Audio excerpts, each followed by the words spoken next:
Hello friends, welcome to my education tutorial channel. आज हम class 10th exercise 9.1 देखेंगे, जो कि क्वेश्चन नंबर 3 है। ये हाइट एंड डिस्टेंस का क्वेश्चन है। देखिए यहाँ पे क्वेश्चन क्या कह रहा है कि 7 मीटर ऊंचे भवन, कोई एक भवन है जो कितना है उसका 7 मीटर वो ऊंचा है। शिखर से एक केबल टावर, एक टावर है। टावर तो भवन से हमेशा ऊंचा ही रहता है, मतलब भवन से छोटा थोड़ी ना टावर बनता है, टावर भवन से ऊंचा रहता है। तो हम यहाँ देखते हैं कि जब टावर बोल दिया है तो टावर हम भवन से ऊंचा बनाएंगे।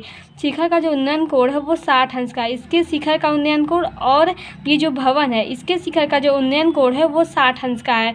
और इसके पाद का जो अवनमन कोण है वो 45। पाद मतलब होता है नीचे जो क्षैतिज होता है, इसी को हम पाद बोलते हैं। तो इसका जो कोण है वो अवनमन कोण 45 है। तो ये जब एकांतर कोण है तो ये नीचे आएगा तो 45 डिग्री का हो जाएगा। टावर की ऊंचाई कितनी है? अब देखिए हमें वैल्यू क्या फाइंड करना है, एच टावर की ऊंचाई। उसके देखिए इसको हम कैसे सॉल्व करते हैं।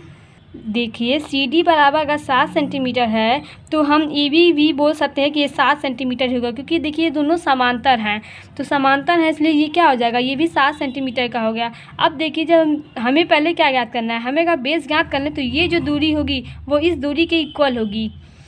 तो उसके लिए देखिए हमें 10/45 की वैल्यू क्या होती है। लाल बटे कक्का से हम देखते हैं कि लंब बटा आधार होता है। 45 अंश इधर है तो इसके सामने वाली जो भुजा होती है वो लंब होती है। तो लंब बटा आधार कितना है आपको नहीं मालूम, तो आधार की जगह पे हम डी लिख सकते हैं। अब 10/45 की वैल्यू आपको ज्ञात होनी चाहिए। 10/45 की वैल्यू क्या होती है, 1 होती है। अब देखिए जब हम डी की वैल्यू अगर आपसे पूछे तो आप क्या बताएंगे, डी की वैल्यू बताएंगे 7। ये डी के मान निकल गया, अर्थात हम कह सकते हैं कि जो सी की वैल्यू होगी वो डी के इक्वल होगी, अर्थात ये जो वैल्यू है वो 7 हो जाएगी। अब हम इस कोण को इसका ये फाइंड करते हैं। ये तो हमें 7 मालूम है, अगर ये ज्ञात कर लें तो टोटल ऊंचाई ज्ञात कर सकते हैं। अब देखिए इसके लिए हम 10/60 लेंगे। 10/60 बराबर क्या होता है, 10/60 बराबर होता है √3 इक्वल टू ए की वैल्यू हमें ज्ञात नहीं है, लेकिन सी की वैल्यू अभी हम निकाले हैं कितना आया है, सी की वैल्यू हमें 7 मालूम चला है।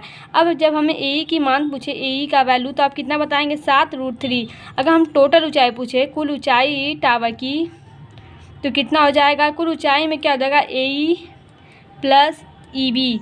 और ई की वैल्यू कितना आई है 60√3 प्लस 7 ई बी की वैल्यू है। हम अगर इसको ऐसे लिख सकते हैं। अतः जो हमसे पूछा था ऊंचाई वो हम ज्ञात कर लिए हैं। अब देखिए हम नेक्स्ट क्वेश्चन लेते हैं, क्वेश्चन नंबर 4।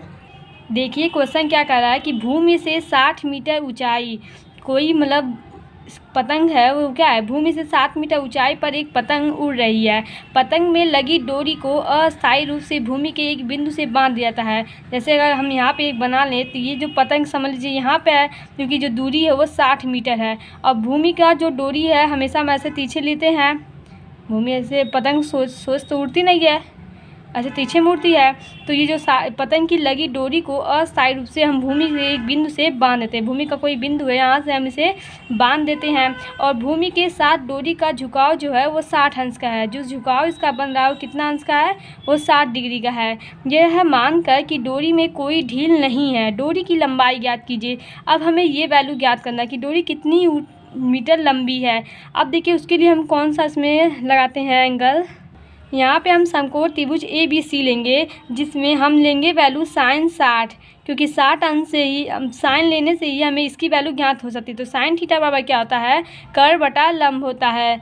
तो कर्व बटा लंब से हमें वैल्यू प्राप्त होती है कि ए सी अपान लंब कितना है, सी वी है। अगर हम sin 60 का वैल्यू पुट करके इसे सॉल्व करें तो हमें ए सी की वैल्यू ज्ञात हो सकती है। सॉरी देखिए यहाँ पे गलती हो गया, हम sin 60 की जो वैल्यू पुट करेंगे वो क्या होता है, लंब बटा कर होता है।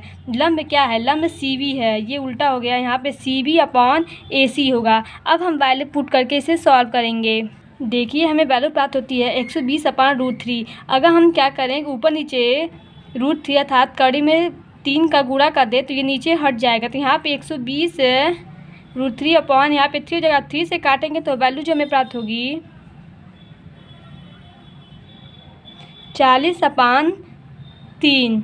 यहाँ पे जब इसको हम सॉल्व करेंगे 40√3 अपान नहीं होगा, ये हमें ए बी की वैल्यू ज्ञात हो गई। अब देखिए हम अगर √3 की वैल्यू पुट कर देते हैं तो हमें ये मान प्राप्त होता है। Thank you watching my this video.